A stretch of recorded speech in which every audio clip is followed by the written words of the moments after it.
বৌমা, তুমি ছেলের সাথে এক বিছানায় শোও না কেন?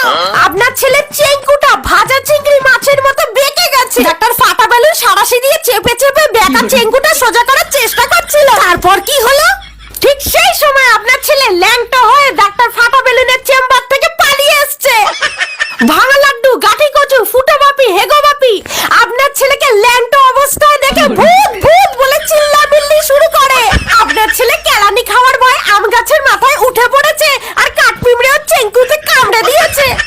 কেন তুমি নারকল তেল দিয়ে ছেলে ছোট চেঙ্কুটা টানাটানি করে বড় করতে পারোনি?